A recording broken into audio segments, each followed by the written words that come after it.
maal godhe? Mallas eegaluuf hin ilaale dura nama hundaa waa itti kennee Oromoo lakkas ni godhe maali godhe faffacaasee ilaaleeti. Ammallee ilaalu inni illee maal ofirraa shakki? Ummata Harargeetii fi ilmaan sikkoo mandootiif arfan qalloo warra ganana shakki. Maal jedhee? Vaayirasiin Baalee fi Arsii Harargee seente jedhe vaayirasiin. Vaayirasiin maali? Vaayirasii ilaal dura Alshabaab dhaabe. Alshabaab Somaalee keessatti ijaaree addunyaan maaliif inni akkas godheefam? Alshabaabiin sababee ummata musliimaa kana dha'uuf dhaallee ture, hidhaa ture, ajjeesaa turan namoota. Fannisaa turanii waan dura dalagamaa ture namni dubbatuuf hin jiru akka addaa. Soo kana dhiisanii maal godhan? Israa'elii fi Siriyaan walii galanii Alabashiin ijaaran. Maaliif ijaaran Alabashiin? Namoota Alabash kana yoo amantii Alabashii fudhanne Islaamummaan ni baddi. Quraanni cinaan keessaa bayaa wanni akka jihaadaa, wanni akka agartee keessaayyuu wanni bulchiinsa irratti akkaataa mala jireenya namni itti waliin jiraatu wannoota silaa gaggaarii jajjabu jedhan. Quraanni guutuun jabumaa wanna keessaayyuu gartee kan amma jechuun imaana kan kee irratti si jabeessu. Wannoota ati gartee yoo daladde haqa kee mirga kan kee akkaataa itti kiristaana wajjin waaqeffataa wajjin itti jiraattu kaayu heera achi keessa jiru nama waliin jiraachuu amantii namaa akka tittuun amantii akka itti geggeeffattu zulmiin fakkeenyaaf namni musliimaa tokko nama kiristaanaa warra jahannam jechuun hin danda'u. Maaliif? Hin dhoorga diiniin keenya. Yoon inni nama jahannam jette kiristaana ta'uuf namni amanii rabbitti namni warra jahannam jedhaami yoom namni kun kadha kiristaana boru sallamuu haqa deebi'u asman hin jedhin jedha. Namoonni gadiin maal jedha? Islaamni seefiidhaan nama akkas godhaa waan adda addaa kanneen kaan jechuudha. Waan kanneen laalu kan qulqulleessu keessaa baasanii wama akka gartee biraa onna tokkiin hambisuu fi kaa'amee jechuudha. Tokko kana kun salaata egaa kafarte laalatamu. Salaata zuuriin afurii lama deebise mallas.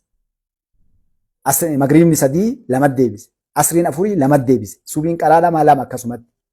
Waan hundaa isin laafifnaa jedhe. Maal fida gaafa kana? Uummata diinii irraa baasa jechuudha. Nama kanaan ala morme Alshabaab jedhanii sidhaan. Kana fidee rabbiin isa dha'ee achi kuchise mallas zeeraawee jechuudha isin galee. Inni kana mara keessa deemee isin kaa'uufan. Eenyu dhufe yaadda wanni balaan kun marti galeef. Biyya Itoophiyaa jedhan kana waggaa 160 dabre kana maqaa amantiitiin akkasitti. Uummata musliimaa kana. Uummata musliimaa qofaa miti. Waaqeffataa. Sabaa sablammoota namni najaa jalaa bahee jiru. Namoonni kun guutuu wanni Itoophiyaan biyya beelaa, biyya lolaa, biyya wallaalaa taateen kanaa jechuudha. Amma fakkeenya masqala addabaabaayii dirqiin kun harkaa fuudhan jechuudha yoo kana ni yaadatte. Nam tokko keessa ba'uun qabu makiina yeroo oofachuu mirga hin qabdanis harkaa jedhamee gahe lafa kiristaanaati malee. Bara isin ajaa'ibaa wanni dalagee bara wanni godhame masqala addabaabaayii bakka maali? Maqaa yuudhaan waan itti baasan beekte? Bakka masqalaa jedhanii itti baasan lafa masqalaa. Naannoo masqalaa yooma itti baafatan? Gaara maqaa jiranii bara. Bineensarraa maqaa jijjiiranii nu qofaame bara ilma namaa qofaame uummanni.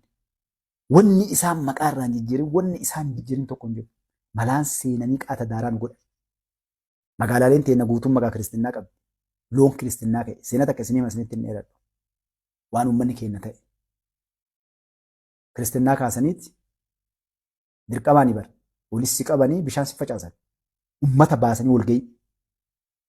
Ati Islaama taate, waaqeffataa taate, Pirootestaantii waan fedhaa taate bishaan si facaasanii kiristinnaa kaasanii galte. Waraana ganda keessa deemee si eega.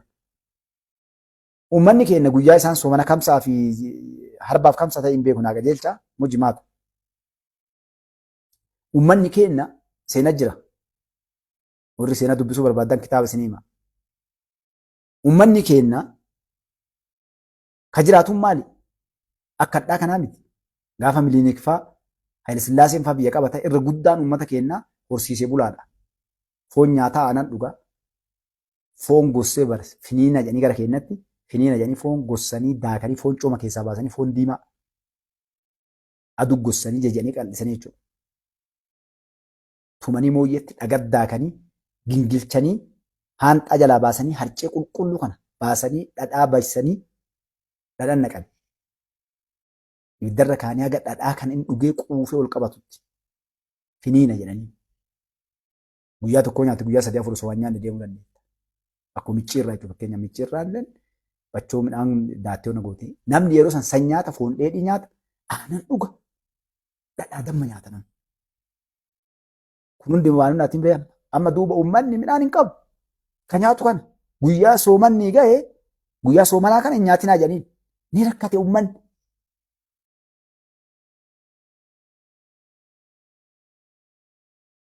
Muhammad Adam magriba suuqoo fedhe yaa sinaa jaza kallaa kennan. Nyaa uummanni kaa gartee hin tararan.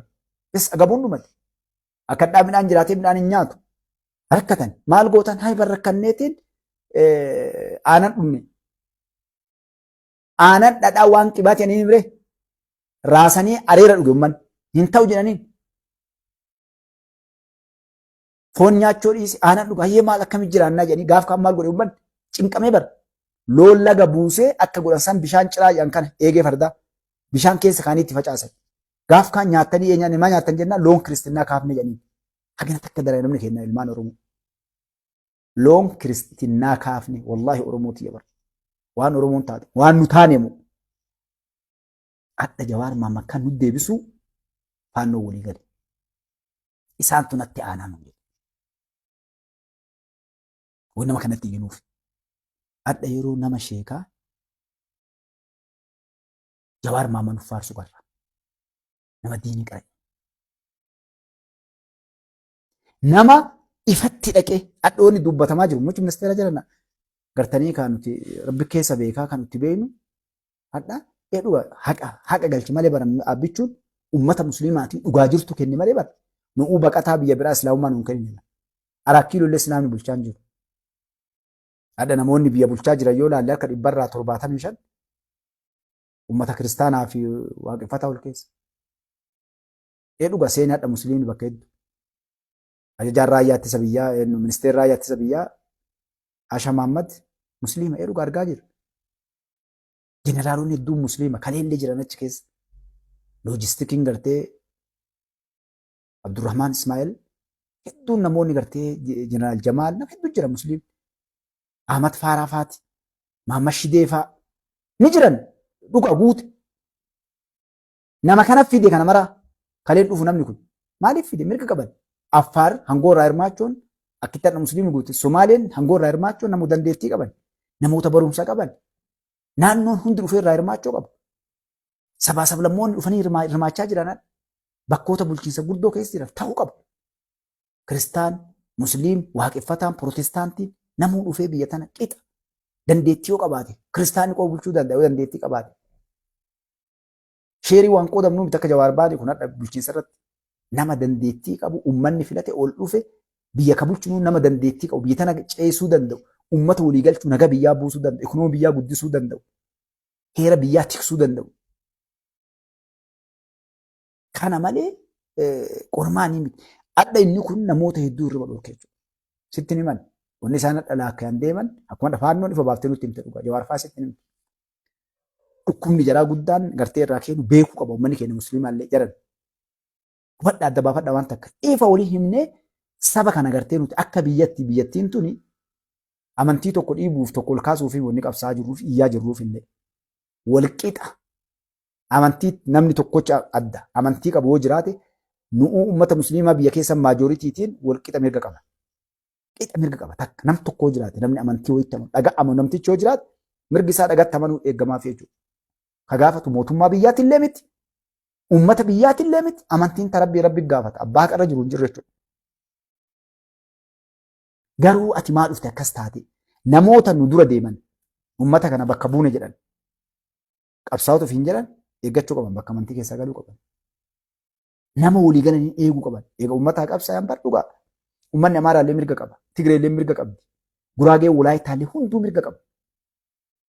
Yoo miidhame namni inni bakka bu'ee deemu suni dirqamaan dharaaf dhugaa fuudhee nama heera biyyaa cabsu kanaan biraa miidhuu walii galee osoo hin taane adda Jawaar Mohaammed osoo bar faannoo Amaaraaf qabsoofnaa jettee waa'ee amantii dhiifte. Osoo hadha nu warri musliimaa kaanee uummata musliimaatiif jennee gaara seennee barbaadaan galtu beektanii hadha. Akka faannoon faati Jawaar faati ortodoksiin miidhamte akkas taate seeraa abboota keenyaa deebifnattee hadha itti walii galte kanatti hadha namni tokko ka'eetiin sheenni tokko namni sheekaa tokko ol ka'ee osoo hadha gartee uummanni musliimaa miidhame jedhee bar biyyoota guddatte warra dhiyaatii fi Awurooppaa itti waamanii bar teeraristi jedhame. Hin beeknaan kan waliin beekna bara. Nam musliimaa namni walii galuu jiraadha. Hin jiru. ummanni musliimaa keessaayyuu onneen isin dhaa'uu barbaadu maali? Uf laalanii uf duba deebi'a gurbatti Jawaar jettan jedhu biyya yaatan.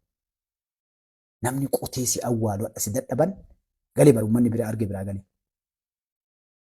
Ummanni kiristaanaa si dura arge Oromoon kiristaanaa.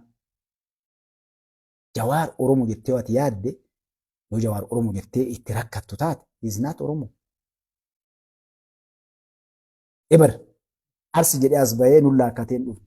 Tuulama jedhee as bahee nulla akkateen dhufne. Bakka isa qaban nu wallaalle jechuudha. Seelee nama bakka isaa hin beekne sitti himatiin amantiin isaa adda maal jettaan Jawaari? Maal jettaan musliima? Yoo musliima ta'e bar gad dhufee anaasillee amansiisee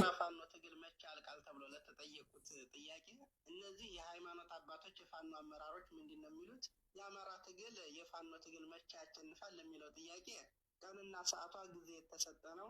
እናም ያቺ ቀን ለማንኛውም ሰው ተነጋሪ አይደለችም።